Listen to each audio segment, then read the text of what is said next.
บายดียินดีต้อนรับเข้าสู่ละซานนฟาร์มเส้นเก่าเส้นเคยมาพบกับแม่ใหญ่เบสดังที่ได้สัญญากับพี่น้องทางบ้านว่าทุกๆการส่งมอบนี่ทางเฮาจะมีการมาทดลองอุปกรณ์ว่าถ้ามือของเฮาและได้น้ำของเฮาเนี่ยเฮ็ดเวียกแท้บ่เนาะมื้อนี้ทางละซานนฟาร์มของทางบ้านเพิ่นเชื่อมั่นเฮาจะได้จัดส่งอุปกรณ์สุดนี้ไปที่เมืองสิงห์แขวงหลวงนำพาเด้อพี่น้องมันจะเป็นอุปกรณ์แบบนี้เลยซึ่งในหลายๆคลิปเนาะทางแม่ใหญ่เบสก็ได้อธิบายให้พี่น้องฟังแล้วว่าแต่ละอย่างเนี่ยมันแต่ละอุปกรณ์แต่ละอันเนี่ยมันมีแบบใดแน่เนาะพี่น้องซึ่งมื้อนี้เนาะเพื่อเป็นการตอกย้ำให้พี่น้องทางบ้านได้มั่นใจตื่นว่าอุปกรณ์ของเฮาเนี่ยจะมีการส่งมอบไปนี่น่ะมันมีอย่างแน่เนาะพี่น้องมาเฮาเบิ่งในเริ่มต้นที่1กันเลยพี่น้องส่วนอุปกรณ์เนาะเฮาจะมีกระซามห้องน้ำเด้อพี่น้องเด้อมันก็จะเป็นหน้าตาแบบนี้นี่เนาะพี่น้องเนาะและทางเฮาก็จะแยกไปให้เด้อพี่น้องอันนี้คือกรอกระบายน้ำพี่น้องใกล้กับพี่น้องมีแต่เอากล่องตัวนี้เนาะเสียบเขาในหูนี้พี่น้องเด้อพี่น้องเด้อนี่หน้าตาก็จะเป็นแบบนี้เลยซึ่งเขาก็จะหันเขาหันออกได้พี่น้องเขาบริจิตกาวไปให้เราพี่น้องเวลาพี่น้องอันเอาเขาหูนี่ก็ให้ระวังนิดนึงเนาะพี่น้องเนาะนี่เขาก็จะแยกไปให้ส่วนได้น้ำและทอส่งพี่น้องนี่เขาก็จะแยกไปให้เส้นเดียวกันไปกันพี่น้องมีแต่หันเขาได้น้ำประมาณนี้เลยเด้อพี่น้องเด้อนี่ส่วนอุปกรณ์แต่ละโต๊ะเนาะพี่น้องก็ได้เห็นแล้วว่ามันจะมีทอทรงน้ำมีถังสำหรับปลูกถั่วงอกแล้วคือถังนี่สามารถปลูกถั่วงอกได้ถึง7 กิโลนั่นเองพี่น้องสามารถใส่ถั่วในถั่วได้ถึง2 โลครึ่งเด้อพี่น้องเด้อถังดำตัวนี้แล้วก็จะมี5 ห้องถังแล้วก็จะมี3ปิดปากถังเด้อพี่น้องเด้อนี่มีหูระบายน้ำเป็นสีเหลืองหอยพี่น้องเพื่อบ่เป็นการเสียเวลาเนาะพี่น้องเขาก็จะมาทดลองเลยว่าได้น้ำของเขาเนี่ยเห็ดเวียกได้แทบ่เนาะอันนี้จะเป็นไทม์เมอร์เดี๋ยวพี่น้องเด้อไทม์เมอร์ตัวนี้จะเห็ดเวียกรวมกับได้น้ำตัวนี้พี่น้องไปกับพี่น้องกับพี่แต่เสียบเนาะเสียบปลั๊กได้อันนี้กับไทม์เมอร์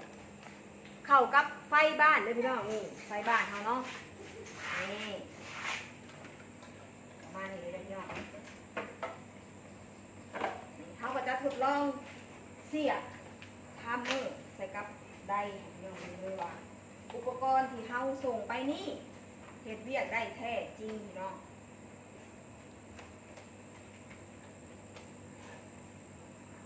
ตอนนี้มันเฮาเนี่ยนะคะเฮาจะตั้งไปอยู่ที่ตำแหน่งออโต้ด้วยพี่น้องเด้อเขาจะตั้งไปอยู่ที่ตำแหน่งออโต้ฮอดเวลาเห็นบ่มันจะอยู่ตำแหน่งออโต้ตัวหนังสือน้อยๆเด้อพี่น้องเด้อตัวหนังสือน้อยๆนี่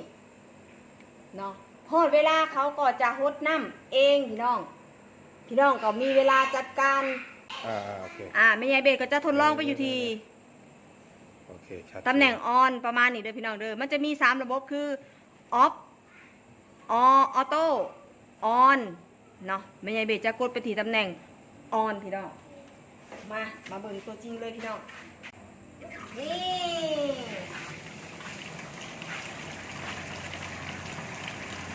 เฮ็ดเวียกได้แท้เด้อพี่น้องเด้ออันไหนเรียนข้างน้ำก็ดีหลายพี่น้องเฮ็ดตัวงอกข้างนี้เกิดที่พี่น้องหวังว่าอุปกรณ์สุดนี้ก็จะสร้างประโยชน์ให้พี่น้องบ่ร้ายก็หน่อยเนาะหากพี่น้องทางบ้านสนใจในการปลูกถั่วงอกขาดประสบการณ์บ่เคยรู้เกี่ยวกับการปลูกถั่วงอกมาก่อนพี่น้องแวะมาเนาะสอบถามกับทางละซานนฟาร์มเลยเด้อพี่น้องทางเฮายินดีเป็นพี่เลี้ยงให้ดูแลตลอดอายุการใช้งานแล้วก็เป็นหมู่ครูคิดให้พี่น้องตลอดการเดินทางในการปลูกถั่วงอกแล้วก็ตลอดการใช้งานของอุปกรณ์เลยเด้อพี่น้องเด้อและทางฟาร์มของเฮาก็ยังมีในถั่วแขกดำพี่น้องนี่จะเป็นกระสอบไปเลยพี่น้องเนาะแล้วก็จะมี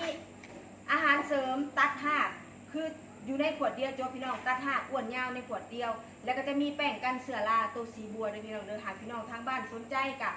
ฝากอุดหนุนแม่ใหญ่เบสน้ำแล้วก็ฝากกดไลค์กดแชร์เพื่อเป็นกำลังใจและเพื่อให้พี่น้องทางบ้านผู้ที่กำลังต้องการอุปกรณ์ปลูกถั่วงอกแบบนี้เพื่อจัดการเวลาให้พี่น้องทางบ้านทุกๆการส่งมอบนะพี่น้องเฮาก็จะมีการทดลองแบบนี้แหละให้พี่น้องได้เบิ่งหวังว่าคงจะเป็นประโยชน์ให้พี่น้องทางบ้านบ่ร้ายก็หน่อยแล้วก็ขอบใจพี่น้องทางบ้านเนาะที่เชื่อมั่นในละซานนฟาร์มให้ส่งมอบอาชีพดีๆแบบนี้พี่น้องสำหรับคลิปนี้ก็จะหมดเพียงเท่านี้แม่ใหญ่เบสจะขอตัวไปแพ็คอุปกรณ์ก่อนบ๊ายบาย อันนี้จะเป็นนายถั่วเด้อที่พี่น้องเพิ่นสั่งต่างหากแล้วก็จะเป็นอันนี้อาหารเสริม แป้งกันเชื้อราเด้อพี่น้องเขาก็จะมีบ่วงไห่แล้วก็จะมีแสลงไห่สำหรับการตวงพี่น้อง อุปกรณ์สุดนี้จะจัดส่งผ่านมีไซต์ขนส่งสาขาแก่งส่งทั่วประเทศเลยพี่น้อง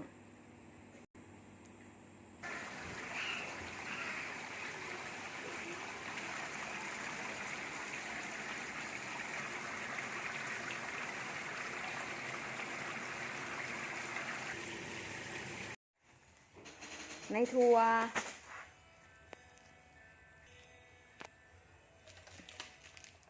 5 ห้องถังท่อส่งน้ำ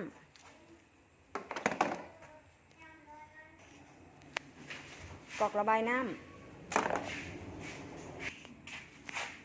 ำได้น้ำทัมเมอร์